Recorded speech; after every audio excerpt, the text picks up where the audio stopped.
नमस्कार दोस्तों, स्वागत है आपका सक्सेस विद आशुतोष चैनल पर। आज हम क्लास 11th इंग्लिश के chapter 1 the portrait of a lady को बिल्कुल आसान भाषा में समझेंगे। इस वीडियो में हम चैप्टर की पूरी कहानी को इंग्लिश के साथ साथ हिंदी में समझेंगे ताकि आपको चैप्टर की अच्छी तरह समझ आए और परीक्षा की तैयारी में भी आसानी हो सके। तो वीडियो को पूरा ज़रूर देखिए और अगर आपको हमारी पढ़ाई पसंद आए तो चैनल को सब्सक्राइब करना ना भूलें। चलिए दोस्तों, बिना समय गवाए शुरू करते हैं आज का chapter the portrait of a lady. The portrait of lady, इसके ऑथर कौन से हैं? इसके लेखक श्री खुशवंत सिंह जी हैं। आइए शुरू करते हैं। ग्रैंड मदर यानी कि दादी का स्वरूप हम लोग जान लेते हैं कैसा है। द ग्रैंड मदर्स अपीयरेंस, दादी का रूप। तो शुरू करते हैं। The grand mother was an old women. She was a short, fat, and slightly bent.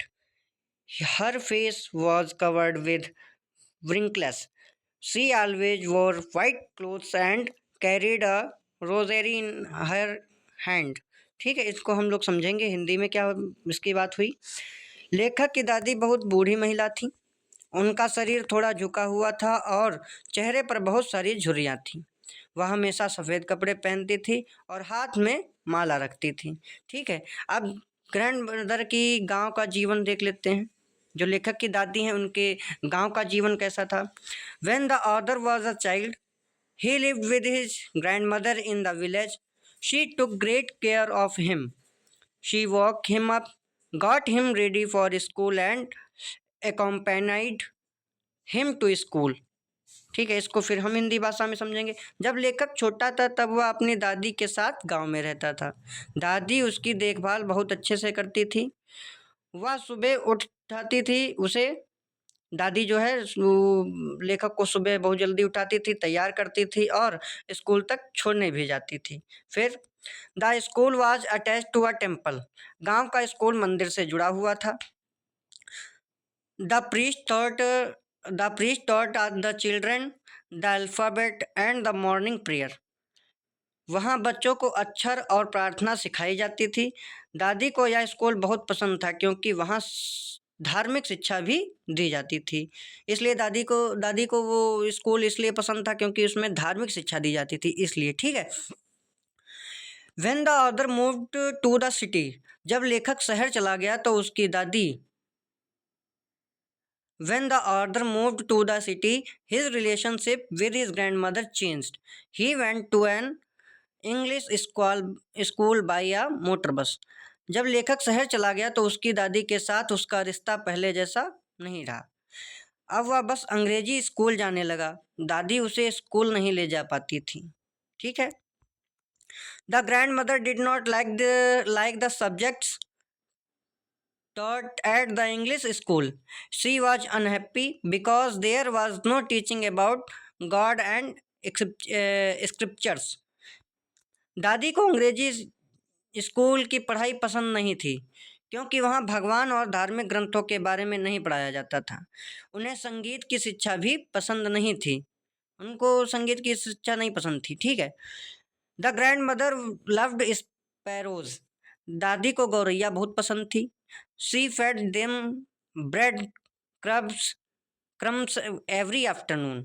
दादी को गौरैया पसंद थी। वह रोज दोपहर में उन्हें रोटी के टुकड़े और दाना खिलाती थी। गौरैया भी दादी के बहुत करीब थी। The author went abroad for higher studies. His grandmother come to the railway station to see him off. लेखक आगे की पढ़ाई के लिए विदेश चला गया। दादी उसे रेलवे स्टेशन तक छोड़ने आई। वह बहुत शांत थीं और लगातार प्रार्थना कर रही थीं। उनके मन में प्रार्थना चल रही थी, मुँह से प्रार्थना चल रही थी। दादी बड़ी शांत थीं। लेखक को वो स्टेशन पर छोड़ने आई थी जब। ठीक है। When the author returned after 5 years, the grandmother was very happy. She celebrated his return by beating the drum and singing songs. 5 साल बाद जब लेखक वापस आया तो दादी बहुत खुश हुई। उन्हें खुशी में ढोलक बजाई। दादी जो थी उनको इतनी खुशी हुई कि वो ढोलक बजाने लगी और गीत गाने लगी। यह उनके जीवन का आखिरी बड़ा उत्सव था। ठीक है।